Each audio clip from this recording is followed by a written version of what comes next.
Chapitre 19. C'est l'heure de partir. Levez-vous et écoutez les ultimes paroles. Je suis la vraie vigne, et c'est mon Père qui la cultive. Tout sarment qui ne porte pas de fruit, lui le coupe, et celui qui porte du fruit, il le taille pour qu'il en porte encore plus. Vous êtes déjà purifiés par ma parole. Demeurez en moi, et moi en vous, pour continuer à être tels. Le sarment détaché de la vigne ne peut faire de fruit. Il en est ainsi pour vous, si vous ne restez pas en moi. Je suis la vigne, et vous, les sarments. Celui qui reste uni à moi porte des fruits abondants. Mais si l'un se détache, il devient un rameau sec que l'on jette au feu et que l'on brûle. Car sans l'union avec moi, vous ne pouvez rien faire. Restez donc en moi, et que mes paroles restent en vous. Puis, demandez ce que vous voulez, et cela vous sera fait. Mon Père sera toujours d'autant plus glorifié que vous porterez davantage de fruits et que vous serez davantage mes disciples. Comme le Père m'a aimé, il en est de même pour moi avec vous. Demeurez dans mon amour qui sauve. En m'aimant, vous serez obéissants, et l'obéissance fait croître l'amour réciproque. Ne dites pas que je me répète. Je connais votre faiblesse, et je veux que vous vous sauviez. Je vous ai dit ces choses pour que la joie que j'ai voulu vous donner soit en vous et soit complète. Aimez-vous, aimez-vous, c'est mon nouveau commandement. Aimez-vous réciproquement plus que chacun de vous ne s'aime lui-même. Il n'y a pas de plus grand amour que l'amour de celui qui donne sa vie pour ses amis. Vous êtes mes amis, et moi, je donne ma vie pour vous. Faites ce que je vous enseigne et commande. Je ne vous appelle plus serviteur, car le serviteur ne sait pas ce que fait son maître, alors que vous savez ce que je fais. Vous savez tout de moi. Je vous ai manifesté non seulement moi-même, mais aussi le Père et le Paraclet, et tout ce que j'ai entendu de Dieu. Ce n'est pas vous qui vous êtes choisis, mais c'est moi qui vous ai choisis, et je vous ai élus pour que vous alliez parmi les peuples et que vous fassiez du fruit en vous et dans les cœurs de ceux qui seront évangélisés, et que votre fruit demeure, et que le Père vous donne tout ce que vous demanderez en mon nom. Jésus. Ne dites pas, et alors, si tu nous as choisis, pourquoi as-tu choisi un traître? Si tu connais tout, pourquoi as-tu fait cela? Ne vous demandez pas non plus qui est celui-là. Ce n'est pas un homme, c'est Satan. Je l'ai dit à l'ami fidèle, et je l'ai laissé dire par le Fils aimé. C'est Satan. Si Satan ne s'était pas incarné, l'éternel singe de Dieu, en une chair mortelle, ce possédé n'aurait pas pu se soustraire à mon pouvoir de Jésus. J'ai dit possédé. Non, il est beaucoup plus. Il est anéanti en Satan.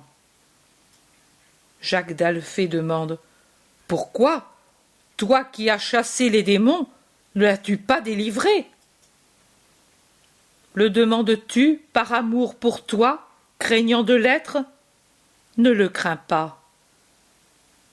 Moi alors? Moi? Taisez-vous. Je ne dis pas ce nom. j'use de miséricorde, et vous faites la même chose. Mais pourquoi ne l'as-tu pas vaincu? Tu ne le pouvais pas? Je le pouvais, mais pour empêcher Satan de s'incarner pour me tuer, j'aurais dû exterminer la race humaine avant la rédemption. Qu'aurais-je racheté alors? Dis-le-moi, Seigneur, dis-le-moi. Pierre s'est glissé à genoux et secoue Jésus avec frénésie, comme s'il était en proie au délire. Est-ce moi? Est-ce moi? Je m'examine. Il ne me semble pas. Mais toi, tu as dit que je te renierais. Et je tremble. Oh, quelle horreur, si c'était moi! Non, Simon de Jonas, pas toi. Pourquoi m'as-tu enlevé mon nom de Pierre? Je suis donc redevenu Simon? Tu le vois, tu le dis, c'est moi. Mais comment ai-je pu? Dites-le, dites-le, vous. Quand est-ce que j'ai pu devenir traître? Simon, Jean, mais parlez. Pierre, Pierre, Pierre, je t'appelle Simon, parce que je pense à notre première rencontre quand tu étais Simon, et je pense comment tu as toujours été loyal dès le premier moment. Ce n'est pas toi. Je te le dis, moi, vérité. Qui alors? Mais c'est Judas de Cariote, tu ne l'as pas encore compris, crie le Thaddée, qui n'arrive plus à se contenir. Pierre crie. Pourquoi ne me l'as-tu pas dit avant? Pourquoi? Crie aussi Pierre. Silence. C'est Satan. Il n'a pas d'autre nom. Où vas-tu, Pierre? Le chercher. Dépose tout de suite ce manteau et cette arme, ou bien je dois te chasser et te maudire? Non, non, oh mon Seigneur, mais moi, je suis peut-être malade de délire, moi. Oh, oh. Pierre pleure après s'être jeté par terre aux pieds de Jésus. Je vous donne le commandement de vous aimer et de pardonner. Avez-vous compris? Si dans le monde il y a aussi la haine, qu'en vous il n'y ait que l'amour pour tous. Combien de traîtres vous trouverez sur votre route, mais vous ne devez pas haïr et rendre le mal pour le mal. Autrement, le Père vous haïra. Avant vous, j'ai été haï et trahi, moi. Et pourtant, vous le voyez, je ne hais pas. Le monde ne peut aimer ce qui n'est pas comme lui. Il ne vous aimera donc pas. Si vous lui apparteniez, il vous aimerait. Mais vous n'êtes pas du monde, car je vous ai pris du milieu du monde, et c'est pour cela que vous êtes haïs.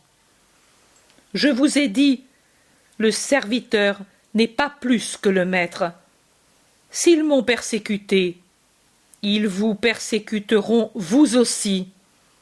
S'ils m'ont écouté, ils vous écouteront vous aussi. Mais ils feront tout à cause de mon nom, parce qu'ils ne connaissent pas, ne veulent pas connaître celui qui m'a envoyé. Si je n'étais pas venu, et si je n'avais pas parlé, ils ne seraient pas coupables, mais maintenant leur péché est sans excuse.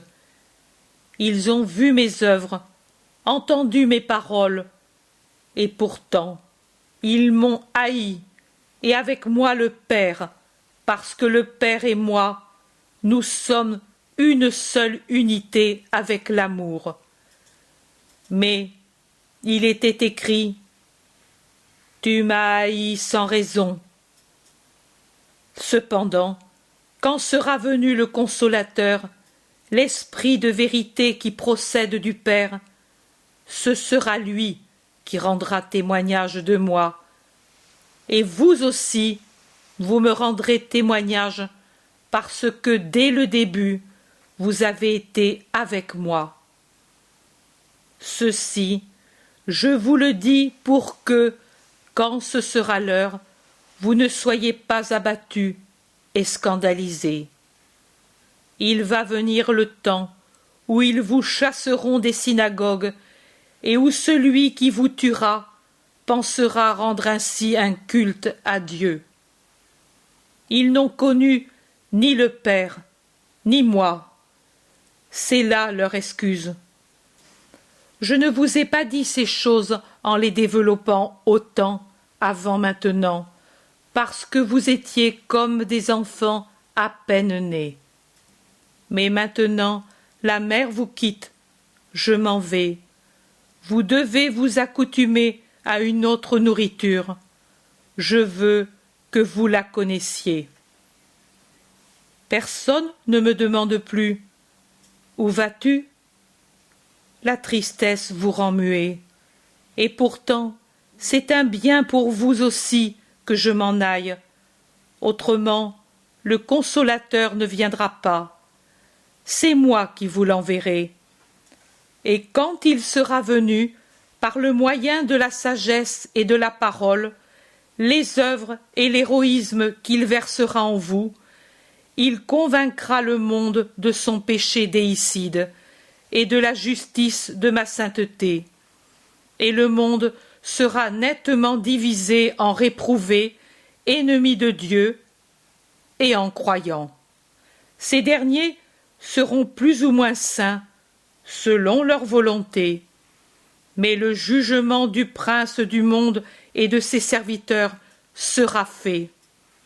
Je ne puis vous en dire davantage, car vous ne pouvez encore comprendre. Mais lui, le divin Paraclet, vous donnera la vérité entière, car il ne parlera pas de lui-même, mais il dira tout ce qu'il aura entendu de l'Esprit de Dieu, et il vous annoncera l'avenir. Il prendra ce qui vient de moi, c'est-à-dire de ce qui encore appartient au Père, et vous le dira. Jésus dit, « Encore un peu de temps pour se voir, ensuite vous ne me verrez plus. Et ensuite, encore un peu de temps, et puis vous me verrez. »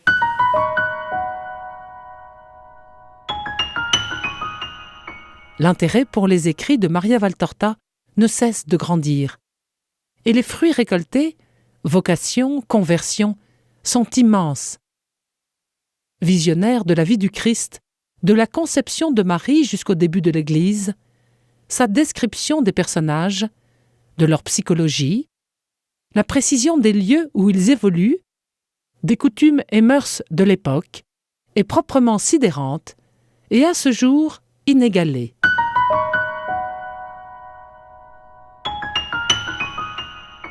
www.associationmariavaltorta.fr